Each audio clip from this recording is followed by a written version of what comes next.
ये सकीना मेरे कमरे में ध्यान से रख दो। हिबा जान, ये हसन ने भिजवाए?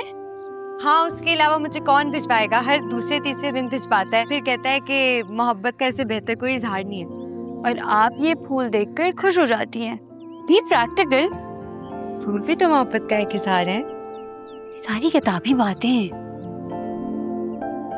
किताबी बातें नहीं है, बल्कि मेरी दुआ है कि तुम्हें भी कोई ऐसा ही शख्स मिले जो तुम्हें इतना ही प्यार करे। आमीन। मिल क्या जाए, मैं खुद ढूंढ लूंगी। और सिर्फ फूलों पे खुश नहीं होंगी, उसे हासिल करके रहूंगी। वैसे भी मैं ये किताबी बातों पर खुश नहीं होती, मैं बहुत ज्यादा प्रैक्टिकल हूँ।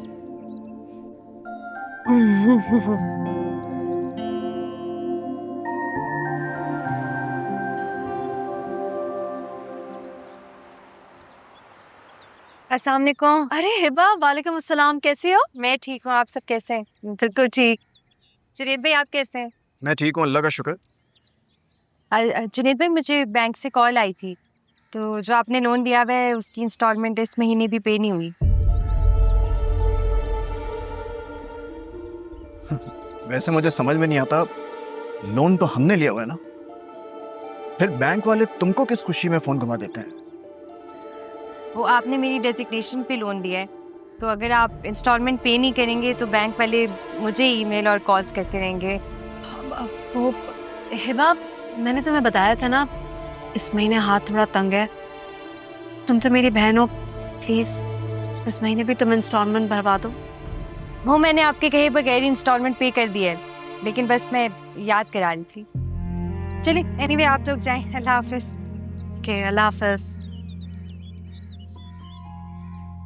चलो अंदर।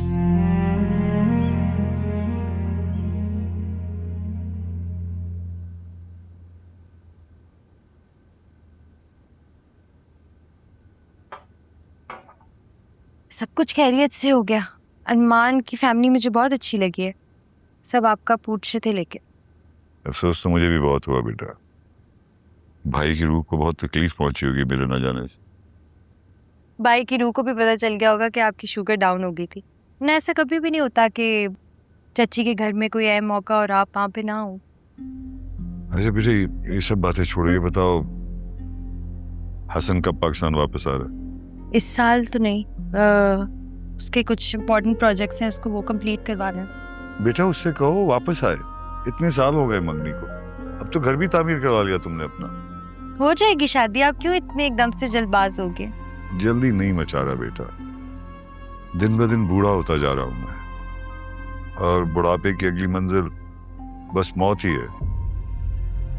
अल्लाह ना करे, बाबा कैसी बातें कर रहे हैं? हिबा बेटा, मैं तुम्हें परेशान नहीं करना चाहता।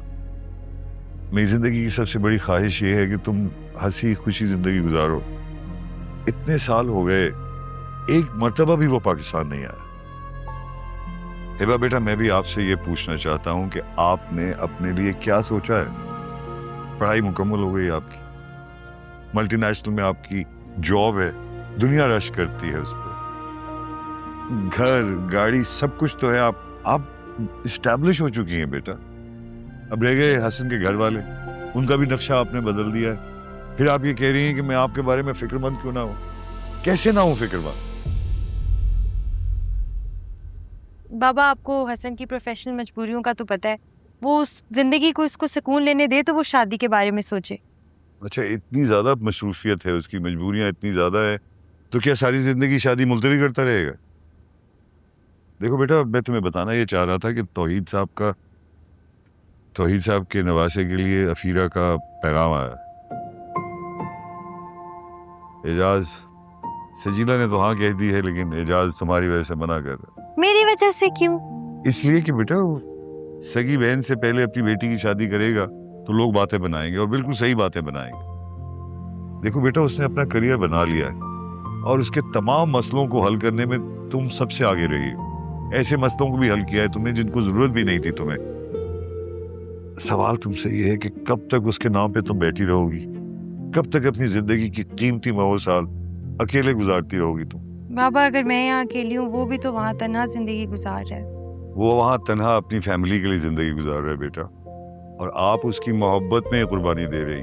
मैं दो टोक बात करूंगा उससे। बाबा आप हसन से बात नहीं करेंगे, वो मेरे से नाराज हो जाएगा, उसे लगेगा मैंने आपसे शिकायत की है। बेटा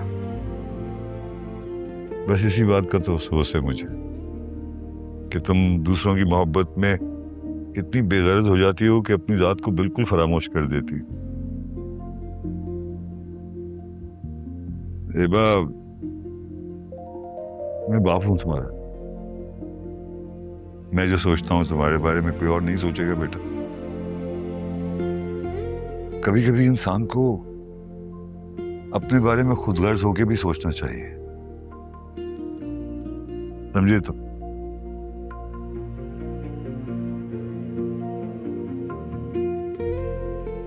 हिबा बेटा, कभी अपनी और अपने बाप की खुशी के लिए भी सोचो।